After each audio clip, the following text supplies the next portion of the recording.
5,000 కోట్ల స్కామ్ ఏంటి, దీనికి సంబంధించినటువంటి ప్రూఫ్స్ నేను సంపాదించడానికి నేను చాలా కష్టపడ్డాను. అండ్ మనం ఈ స్కామ్ గురించి మాట్లాడాలంటే 10 ఏళ్ల క్రితం ఉమ్మడి ఆంధ్రప్రదేశ్ గురించి మనం మాట్లాడుకోవాలి. ఒకసారి మనం ఇక్కడ చూద్దాం క్లియర్ గా.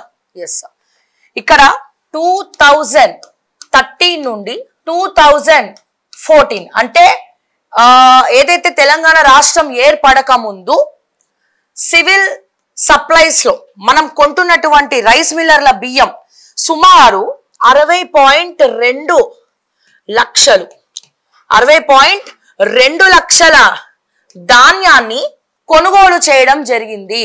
సివిల్ సప్లైస్ ఏదైతే సేకరించినటువంటి బియ్యం ఉందో రైస్ మిల్లర్ల దగ్గర 132.5 లక్షల మెట్రిక్ టన్నుల బియ్యాన్ని తెలంగాణ రాష్ట్ర ప్రభుత్వం అంటే సివిల్ సప్లైస్ కార్పొరేషన్ ఏదైతే ఉందో అప్పటి 2014 సంవత్సరంలో సివిల్ సప్లైస్ మంత్రి ఎవరు? ఎస్, సరిగ్గా ఉద్యమకారుడు అని చెప్పుకుంటున్నటువంటి ఈటల రాజేందర్ గారు ఎవరైతే ఉన్నారో మన సివిల్ సప్లైస్ మంత్రిగా ఆయన కొనసాగారు. 2014 సంవత్సరంలో ప్రత్యేక తెలంగాణ ఏర్పాటైన తర్వాత సివిల్ సప్లైస్ మంత్రిగా ఈటల రాజేందర్ గారు మరి సివిల్ సప్లైస్ మంత్రిగా ఉన్నారు. అసలు ఈ ఈటల రాజేందర్ అనే వ్యక్తి, ఈటల రాజేందర్ గారు బీఆర్ఎస్ పార్టీ వదిలి బీజేపీలోకి రావడానికి అసలు సిసలైనటువంటి కారణం ఏంటి? ఫేక్ రిసిప్ట్స్ ని సృష్టించి ఇవన్నీ కూడా కొనడానికి మాకు 132.5 లక్షల టన్నుల బియ్యం కావాలి తెలంగాణకు.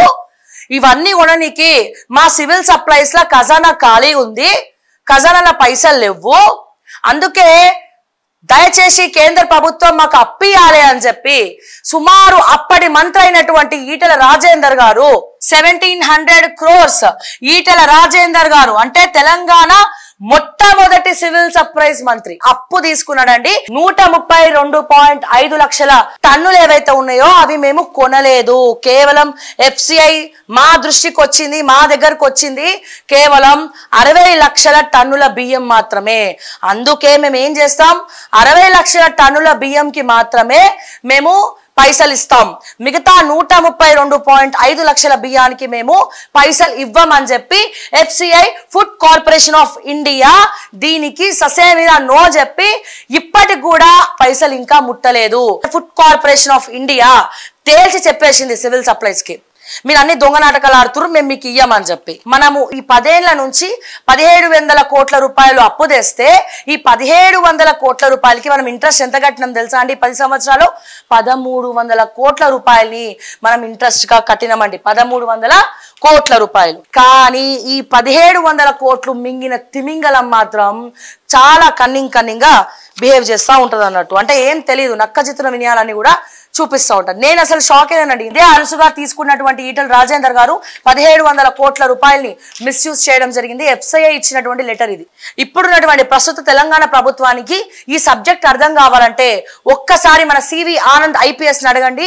ప్రతిదీ కూడా పూసగుచ్చినట్టు ఆయనకి ప్రతి ఒక్క వివరాలు కూడా తెలుసు, ఎందుకంటే ఆయన కమిషనర్ గా ఉన్నప్పుడు ఈ స్కామ్ బయటపడింది. నాకు రకరకాల థ్రెట్స్ కూడా వస్తాయి. ఇది ఎంత పెద్ద సబ్జెక్ట్ అండి, 5,000 కోట్ల సబ్జెక్ట్ అండి నేను తీసుకుంది. బట్ అయినా కానీ అన్నిటికీ తెగించి ముందరకు వచ్చిన నేను ఈ స్కామ్ బయట పెడుతున్నా. CV ఆనంద్ గారిని కూడా దయచేసి తెలంగాణ రాష్ట్ర ప్రభుత్వం కావచ్చు, అటు కేంద్ర ప్రభుత్వం కావచ్చు, so civil supplies food corporation of India enquiry చేయొచ్చండి. ఎందుకంటే ఈ సబ్జెక్ట్ ఆయనకి బాగా తెలుసు, బికాజ్ ఆయనే దీన్ని ఎంక్వైరీ చేయడం జరిగిందండి. ప్రతిదీ కూడా ప్రూఫ్స్ ఉన్నాయి. ఎవరికన్నా ఏమైనా ప్రూఫ్స్ కావాలంటే నా దగ్గరికి రావచ్చు. ఇది నేను ఎక్స్ప్లెయిన్ చేసిన తర్వాత ప్రతి ఒక్కరికి నేను మళ్ళీ ప్రూఫ్స్ బండిలు 200 పేజీల దాకా ఉన్నాయండి. సో ప్రతి ఒక్క ప్రూఫ్స్ అనేది కూడా నేను మీకు చూపిస్తా, ఓకేనా?